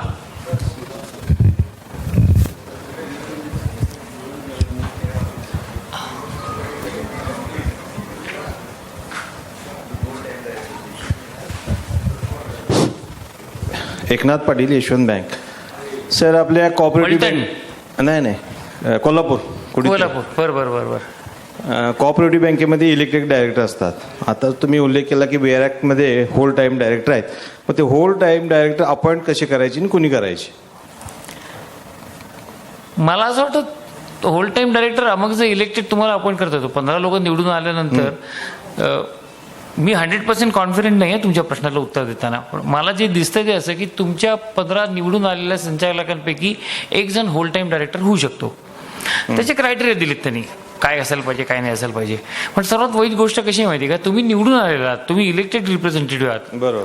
तुम्हाला एमडीच्या हाताखाली काम करणं आवडणार आहे का? नाहीच नाही. त्याच्यामध्ये तरतूद अशी आहे की होल टाइम डायरेक्टरनी एमडीला रिपोर्ट करायचं आहे.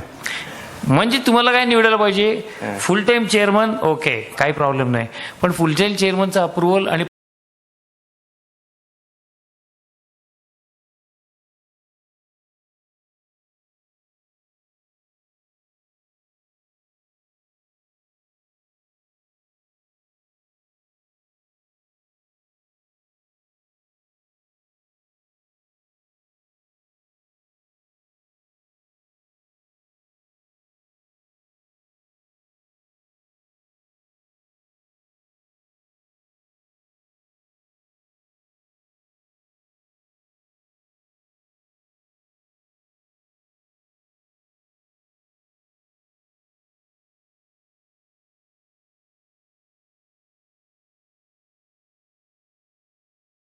व्यवहार आपल्याशी बघता असं वाटतं की बाबा ती काय लवकर अप्रुव्हल देतील असं वाटत नाही. मग आता आपण ऑडिट करायचं कसं किंवा काय करायचं, त्यासाठी काय करायचं? नाही तुम्ही बसा ना खाली. कसं आहे, ऑडिटरची तुमचा 20चा विषय संपला आहे, आता मार्च 20चा विषय संपला आहे, बरोबर आहे. 21च्या वेळेला तुम्हाला काय करायला लागणार आहे? 21च्या वेळेला अपॉइंट करताना तुम्हाला प्रस्ताव पाठवायला लागेल 21-22 करता. Reserve bank of India approve करायला वेळ घेईल, त्यांचा 6 महिने 8 महिने जो काय असेल तो वेळ घेईल. त्यांची आता 50% क्षमतेने ते काम करतायत. तुम्ही एजीएमला प्रस्ताव घेताना असा घ्यायचा की आम्ही ला स्टॅच्युटरी ऑडिटर म्हणून बोर्डाने शिफारस केलेली आहे. ह्यांची शिफारस करत असताना आपल्याला रिझर्व्ह बँकेला प्रस्ताव टाकावा लागणार आहे आणि त्या प्रस्तावामध्ये बरोबर रट फचं पण नाव द्यावं लागणार आहे. समजा नाही मंजूर झाला तर रट फला तुम्ही मंजूर द्या, कारण रिझर्व्ह बँक म्हणते तुमच्या प्रस्तावात 2 माणसांची नावं पाठवा.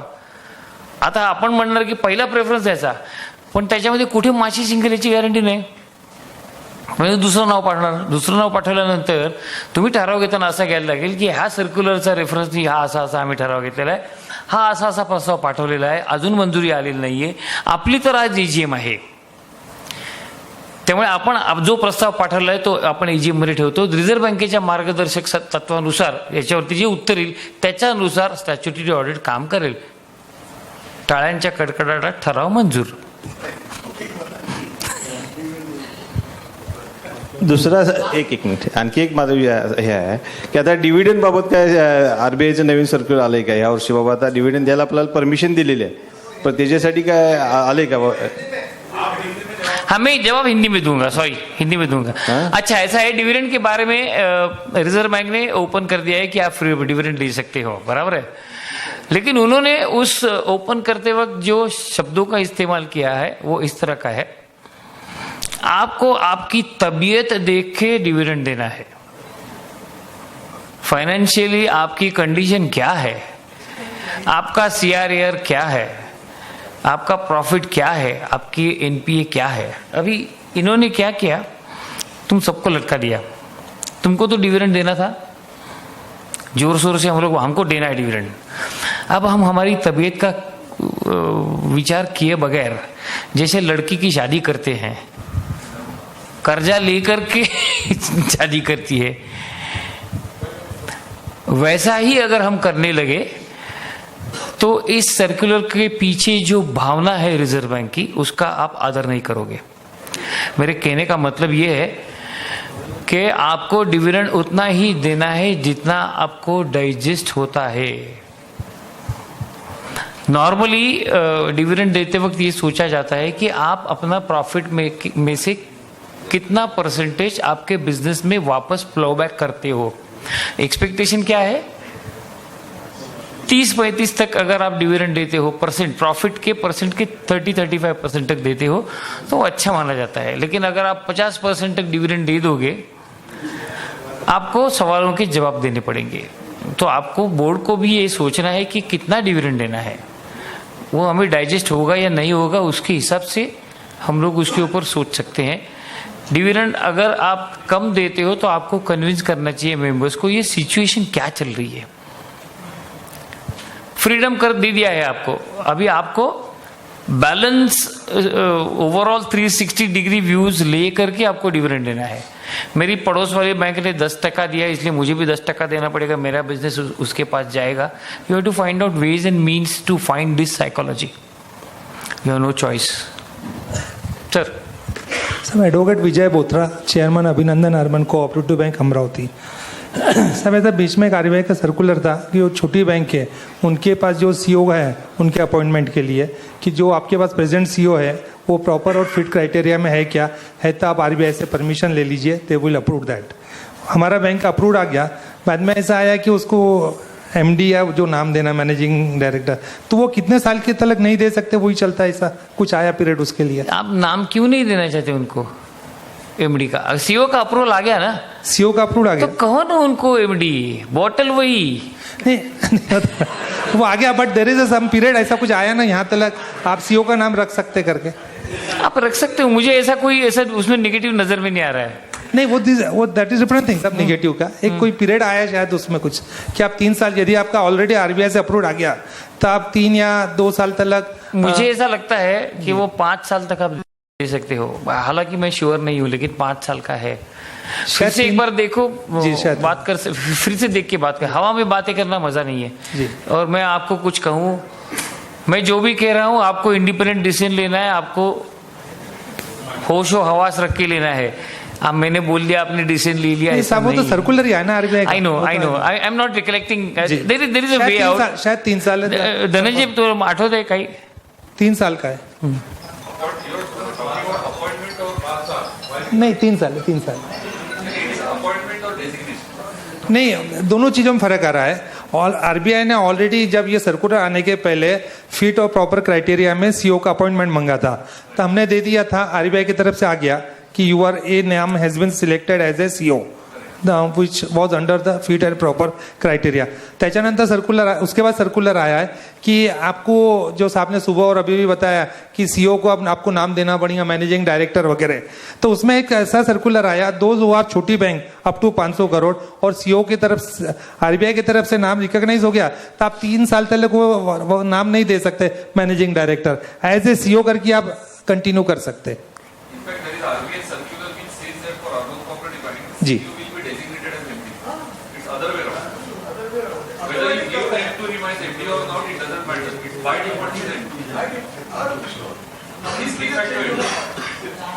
अच्छा, आपण बोलू अजून नंतर, we will talk to him. ठीक आहे. मला त्याचा प्रश्न अजून समजत नाही नीट, म्हणून मी तो नंतर डिस्कस करो। हाँ, मला सर दूसरा ऐसा था, 30/6 के पहले से 30/6 के पहले आरबीआई को बीओएम के नाम देना था, बहुत से बैंकों ने दिया, कुछ लोगों ने अपना प्रपोजल बनाकर भेज दिया, तो what will be the now status, क्या रहेगा इसका? रिजर्व बैंक ने आज दोपहर को फेडरेशन को ये कम्युनिकेट किया है कि आपको बोर्ड ऑफ मैनेजमेंट चालू करना है आज दोपहर को 3 बजे।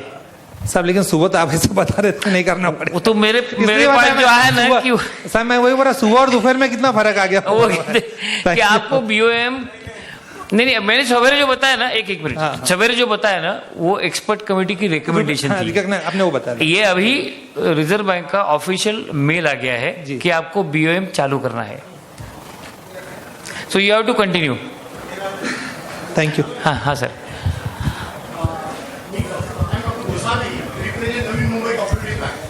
As a banker, how you see the future of cooperative banks, and how the Reserve Bank see the future of cooperative banks?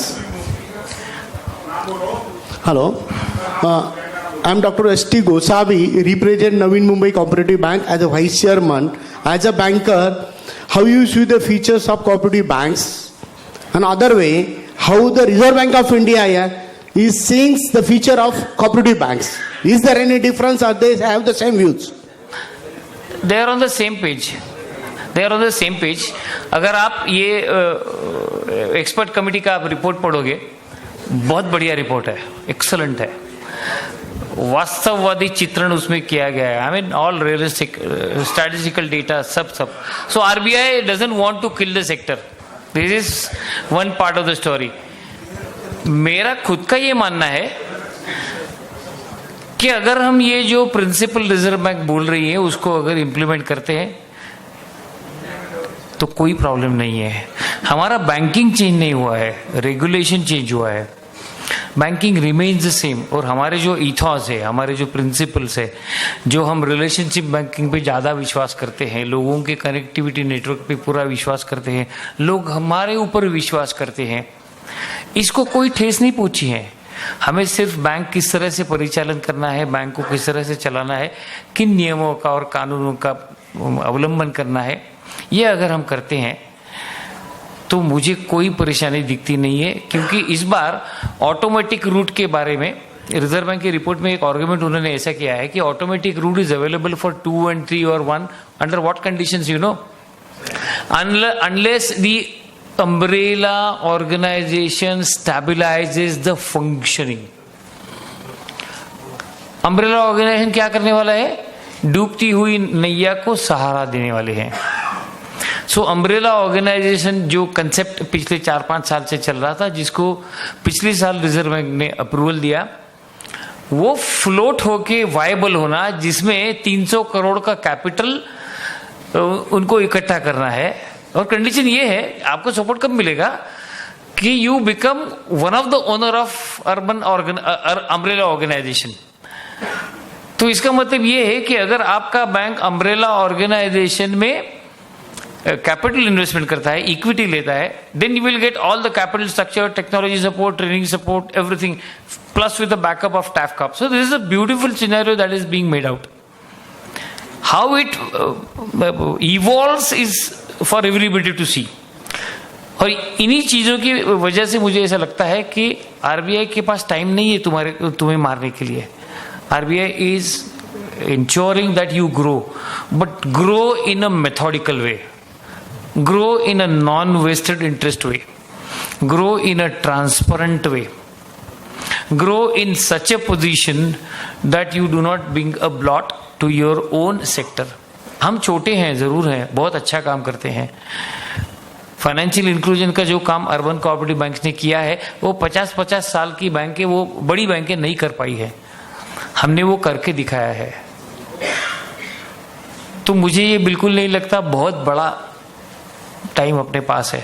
हम किस तरह से उस टाइम को स्पेंड करना चाहते हैं उसके ऊपर ये निर्भर है. Sir. Thank you. DCCB Rajkot, Arvind bhai Patel. हमारे ये नए अमेंडमेंट के बारे में तो आप सबके ने कई हमारे क्वेश्चन के आंसर दिए. एक कंफ्यूजन है और दूसरा मेरा एक प्रश्न है जो आपसे अगर आप उसका जवाब दे सके तो. पहला प्रश्न मेरा ये है कि ये अमेंडमेंट में ऐसी जोगवाई है कि हमारे जो चेयरमैन है, नए चेयरमैन आएंगे तो वो फुल टाइम चेयरमैन होंगे. तो सब मेरा कंफ्यूजन ये है कि चेयरमैन तो इलेक्टेड है, हम आरबीआई उसको कैसे फोर्स कर सकती है कि आप फुल टाइम बैंक पे हाजिर रहे. नहीं, फोर्स नहीं कर रही है रिजर्व बैंक. रिजर्व बैंक ये कह रही है अगर आपका चेयरमैन फुल टाइम दे सकता है तो वो एडमिनिस्ट्रेटिव इंचार्ज बन जाता है. फिर आपको एमडी की जरूरत नहीं है. अच्छा. अगर आप फुल टाइम चेयरमैन काम करते हो या अपॉइंट करते हो, उसका अप्रूवल लेते हो, तो आपको एमडी या सीईओ की जरूरत नहीं है. जैसे ऑप्शन है. ऑप्शन है. पब्लिक सेक्टर में कैसा होता है, C and MD, chairman and managing director. उसी तरह का कंसेप्ट अर्बन कोऑपरेटिव बैंकों को उन्होंने ऑप्शनल दिया है. अब ये ऑप्शनल जैसे दिया है उसी तरह से होल टाइम डायरेक्टर का भी दिया है. अच्छा. होल टाइम डायरेक्टर का कंसेप्ट डिराइव कहां से होता है, वो जो एग्जीक्यूटिव डायरेक्टर कमर्शियल बैंक में है उसके ऑन पार है. जैसे मैंने सवेरे कहा कि तुम्हारा बैंकिंग कंपनीज एक्ट या इंडियन कंपनीज एक्ट और कमर्शियल बैंक की जो और 3-4 कानून है, acquisition and transfer of undertaking, ये सबके प्रोविजन मिला के बीआर एक्ट में उसका असर है. और वो बीआर एक्ट का असर रिजर्व बैंक ने सीधा इंप्लीमेंट करवा दिया है, चुन के, चेरी पिकिंग करके. अच्छा. तो ये जो होल टाइम डायरेक्टर है या फुल टाइम चेयरमैन है, ये सब उसके कंसेप्ट है. हमें ये सोचना है हमें क्या करना है. हमारे पास ऑप्शन है, हमारा चेयरमैन 2 घंटा आएगा, हमारा सीईओ जो है उसको हम नाम देंगे एमडी, काम बन गया.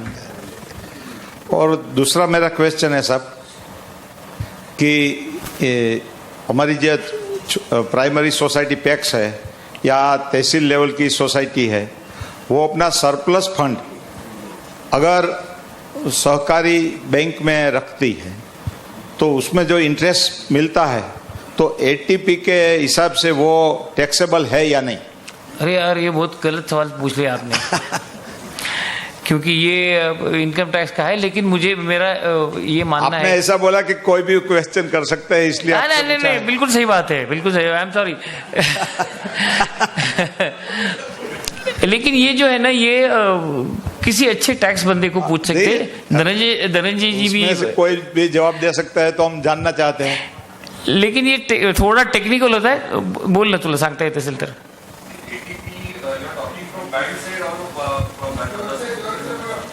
माइक साहब को माइक.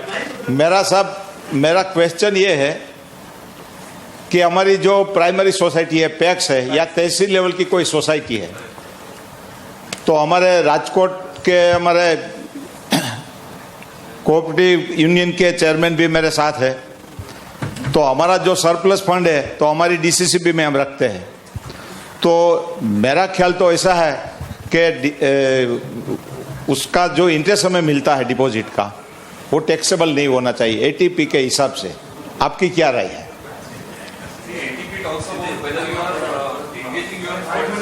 माइक दीजिए सर. इकडे See, ATP has specific provisions. So the crux of ATP, ATP relates to all cooperative sector, the entire cooperative sector. Only thing is that banks have been removed out of that. So for bank, ATP is no more applicable. PAX is not a bank. So ATP benefit is available. That is first thing. Second thing is that ATP में उन्होंने conditions दी है कि आपके कौन से income exempt है, कौन से इनकम नहीं है. उसमें अगर और इन डेप्थ जाएंगे तो ऐसे कि आपका जो इनकम है वो अगर बिजनेस एक्टिविटी से जनरेट होता है तो वो एटीपी में जाता है.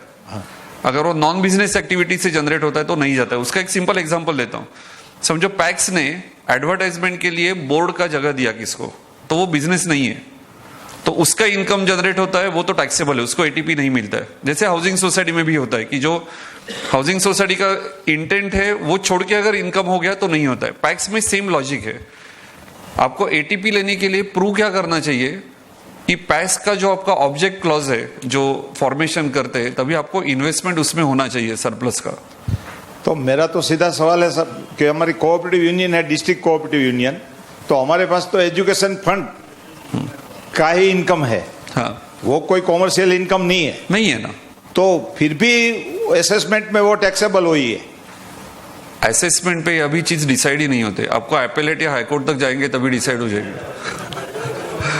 असेसमेंट अभी इनकम टैक्स का स्ट्रक्चर कैसे हो गया है कि असेसमेंट के लेवल पे प्रो रेवेन्यू ही डिसीजन आते हैं. आप जितना ऊपर जाएंगे तभी आपके फेवर में आता है. यूजुअली हाईकोर्ट लेवल पे या एपेलेट लेवल पे ही जाता है. Thank you. लेकिन मेन क्रक्स जो है ना एटीपी का, वो आपका नेचर ऑफ बिजनेस का से रिलेटेड इनकम जनरेटेड है, आपने प्रूव किया तो ये पॉसिबल है, नहीं तो नहीं है. तो इनकम अगर कोई कॉमर्शियल इनकम नहीं है तो एटीपी मिलता है. ATP मिलता तो है. एटीपी मिलता है. हाँ,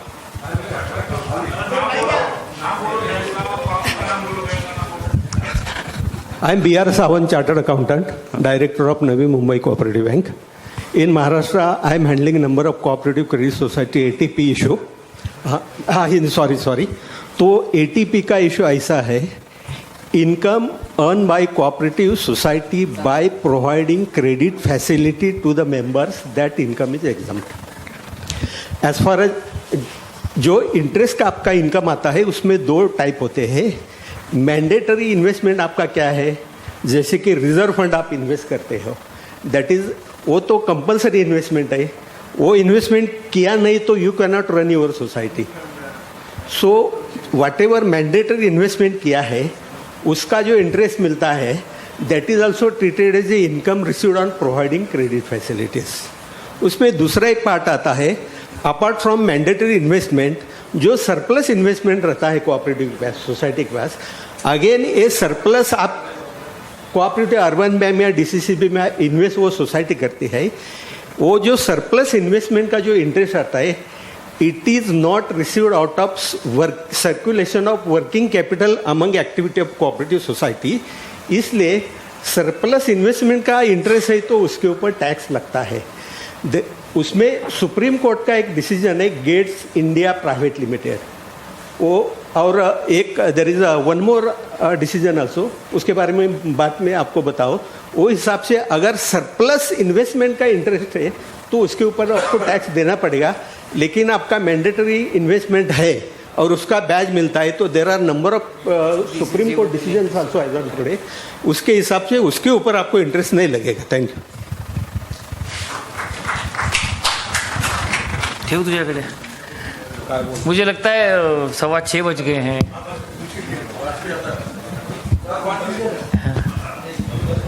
सर अभी जो जून में जो एमडी अपॉइंटमेंट का जो आरबीआई का सर्कुलर आया उसमें 15 इयर्स जो एग्जिस्टिंग एमडी है में 3 इयर्स का पूल पीरियड करके फिर से रीअपॉइंट हो सकता है, ऐसा आपका बोले या इसमें सर्कुलर में है.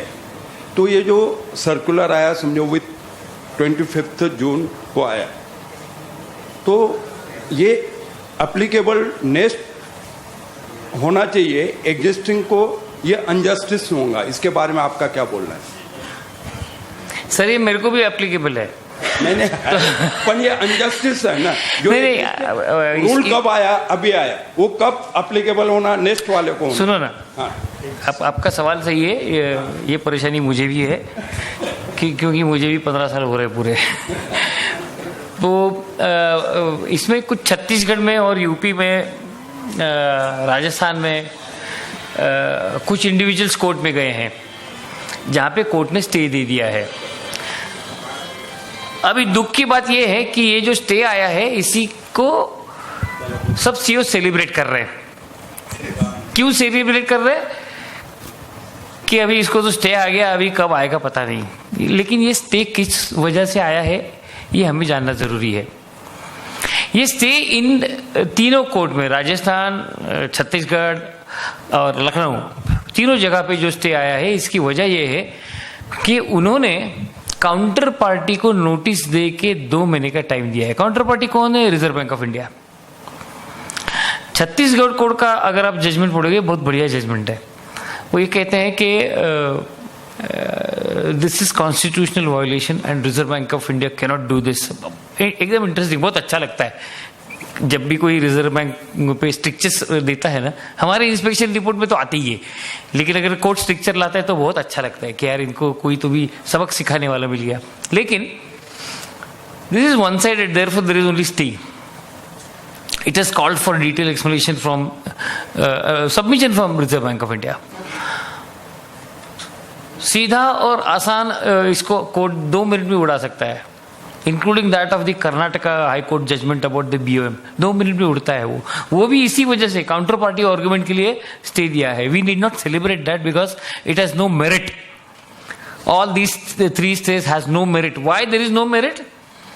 Reserve bank has not responded to the allegations which are being made. अगर आप झगड़ा करते हो तो सामने वाले को भी बात करने का चांस देना चाहिए। अब रिजर्व बैंक जब बोलेगी तो क्या बोलेगी? रिजर्व बैंक सिर्फ BR एक्ट के 3 या 4 प्रोविजंस कोट करेगी। मेरे से लाइसेंस लिया है ना, I am suppose to give you direction. मैं अब एक छोटी चीज आपको बताता हूं। In India nobody can direct the bank, nobody can give any instruction to bank, nobody, not even central court, not even supreme court. Why?